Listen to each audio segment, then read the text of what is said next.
Hello ನಮಸ್ಕಾರ, ನೀವು ನೋಡ್ತಾ ಇದ್ದೀರಾ ನ್ಯೂಸ್ ಫಸ್ಟ್ ಸ್ಪೆಷಲ್. ನಾನು ವಿಜಯ್ ವೀರಪ್ಪ.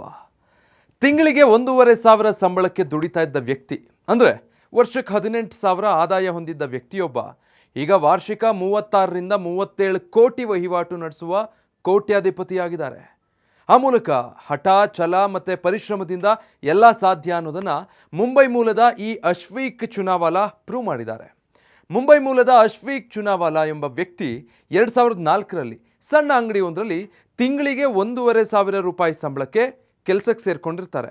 ಆದರೆ ತಾನು ಇನ್ನೂ ಹೆಚ್ಚಿನದ್ದೇನಾದರೂ ಮಾಡಬೇಕು ಅನ್ನೋ ಹಂಬಲ ಮಾತ್ರ ಕಡಿಮೆ ಆಗಿರೋದಿಲ್ಲ. ಹೀಗಾಗಿ ಯಶಸ್ಸಿನ ಹುಡುಕಾಟದಲ್ಲಿದ್ದ ಇವರಿಗೆ ನಿಧಾನವಾಗಿ ದಾರಿ ತೆರೆದುಕೊಳ್ತಾ ಹೋಗುತ್ತೆ.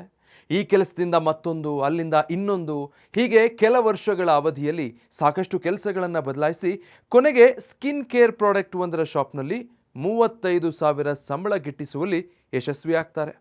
ಅಷ್ಟರಲ್ಲಿ ಇವರ ಗಮನ ಒಂದು ಆನ್ಲೈನ್ ಕ್ಯಾಬ್ ಕಂಪನಿಯೊಂದರ ಮೇಲೆ ಬೀಳುತ್ತೆ. ಇದ್ದ ಕೆಲಸನೇ ಮುಂದುವರಿಸ್ತಾ ಪಾರ್ಟ್ ಟೈಮಲ್ಲಿ ಕ್ಯಾಬ್ ಓಡಿಸೋದಕ್ಕೂ ಮುಂದಾಗ್ತಾರೆ ಮತ್ತು ತಿಂಗಳಿಗೆ 15,000 ಗಳಿಕೆಯನ್ನು ಹೆಚ್ಚು ಮಾಡಿಕೊಳ್ತಾರೆ. 2013ರ ನಂತರ ತನ್ನ ಅಕ್ಕನ ಸಹಾಯದಿಂದ ತನ್ನದೇ ಒಂದು ಸೆಕೆಂಡ್ ಹ್ಯಾಂಡ್ ಕಾರನ್ನು ಖರೀದಿಸಿ ಕ್ಯಾಬ್ ಚಾಲನೆಗೆ ಹೆಚ್ಚು ಗಮನ ಕೊಡ್ತಾರೆ. ಅಲ್ಲಿಂದ ಮುಂದೆ ಇವರ ಜೀವನದಲ್ಲಿ ಪವಾಡವೇ ನಡೆದು ಹೋಗುತ್ತೆ. ಕ್ಯಾಬ್ ಚಾಲನೆ ವ್ಯವಹಾರದಲ್ಲಿ ಸಂಪೂರ್ಣ ಲಯ ಕಂಡುಕೊಂಡ ಈತ ಬ್ಯಾಂಕ್ನಿಂದ 10 ಲಕ್ಷ ಸಾಲ ಪಡೆದು ಮತ್ತು ತನ್ನ ಇಷ್ಟೂ ವರ್ಷದ ಉಳಿತಾಯವನ್ನು ಕೂಡ ಇಲ್ಲೇ ಹೂಡಿಕೆ ಮಾಡಿ ಮತ್ತಷ್ಟು ಕಾರ್ಗಳನ್ನು ಕೊಂಡುಕೊಂಡು ಅದಕ್ಕೆ ಡ್ರೈವರ್ಗಳನ್ನು ನೇಮಕ ಮಾಡಿಕೊಳ್ತಾರೆ. ಒಂದು ಕಡೆ ಲೋನ್ ಪಾವತಿ ಮಾಡ್ತಾ, ಮತ್ತೊಂದು ಕಡೆ ಉಳಿತಾಯವನ್ನು ಹೆಚ್ಚಿಸ್ತಾ ಮತ್ತಷ್ಟು ಕಾರ್ಗಳ ಮೇಲೆ ಬಂಡವಾಳ ಹಾಕಿ ತನ್ನ ವ್ಯವಹಾರವನ್ನು ಉನ್ನತೀಕರಿಸ್ತಾ ಸಾಕ್ತಾರೆ. ಕಾಲ ಕಳೆದ ಹಾಗೆ ಕೆಲವೇ ವರ್ಷಗಳ ಅವಧಿಯಲ್ಲಿ ಇವರು ಕೋಟಿಗಳನ್ನು ನೋಡೋದಕ್ಕೆ ಆರಂಭಿಸ್ತಾರೆ. ಇದೀಗ ಸದ್ಯ ಇವರ ಬಳಿ ಬರೋಬ್ಬರಿ 400 ಕ್ಯಾಬ್ಗಳಿದ್ದು ಅಶ್ವೀಕ್ ಚುನಾವಾಲಾ ವಾರ್ಷಿಕ ವಹಿವಾಟು 36ರಿಂದ 37 ಕೋಟಿ ರೂಪಾಯಿ ತಲುಪಿದೆ.